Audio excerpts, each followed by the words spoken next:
Linda had always believed that her marriage was solid. After 25 years of ups and downs, she thought she knew Mark inside out. He was charming, occasionally forgetful, but generally dependable. Yet, on one ordinary Wednesday afternoon, Linda's world turned upside down.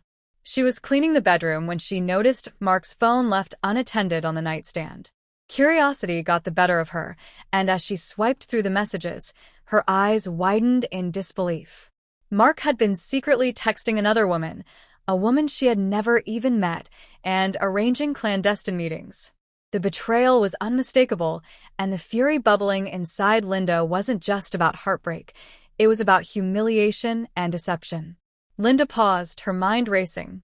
Many would confront, yell, or even cry, but not Linda. She was never ordinary. She wanted revenge, smart, unforgettable, and hilarious. As she stared at Mark's innocent face while he napped on the couch, an idea struck her. Why not make him experience the consequences in a way he would never forget? She smirked as she tiptoed into the bathroom, where Mark kept a small bottle of personal lubricant. Carefully, Linda swapped it with a bottle of industrial-strength glue she had purchased from the hardware store for DIY projects. The bottle looked identical, but the contents were now a sticky trap. The next evening, Mark, completely oblivious to Linda's plan, invited his girlfriend over, expecting a private, smooth, and romantic rendezvous. He never suspected that Linda had orchestrated a trap that would turn his plans into a comedy of errors. As the couple began their illicit encounter, reality hit hard. Within seconds, Mark realized his movements were restricted, his hands seemingly fused to his partner's. Panic set in, and the girlfriend, equally shocked, screamed, "What is happening?" Their confusion quickly escalated into chaos. They pulled, twisted, and attempted to separate, but the glue held them together like a bizarre, sticky nightmare. Linda, standing at the doorway, tried to contain her laughter. She dialed 911, giving the operators a brief explanation that resulted in a mix of disbelief and urgency on the other end.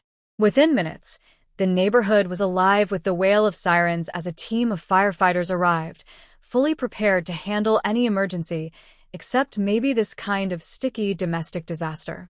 With gloves, lubricants, scissors, and a healthy dose of patience, the firefighters examined the situation. They instructed Mark and his girlfriend to stay calm while they tried various strategies to free them. Each attempt produced a mix of comic relief and awkward groans as the couple realized the enormity of their predicament. 20 minutes later, after careful maneuvering and several small hacks, Mark and his girlfriend were finally freed. They were humiliated, red-faced, and utterly speechless. The firefighters, trying to maintain professionalism while stifling laughter, helped them stand and reminded them to be more careful in the future. Meanwhile, Linda poured herself a cup of coffee and watched from the window, the corners of her mouth twitching with satisfaction.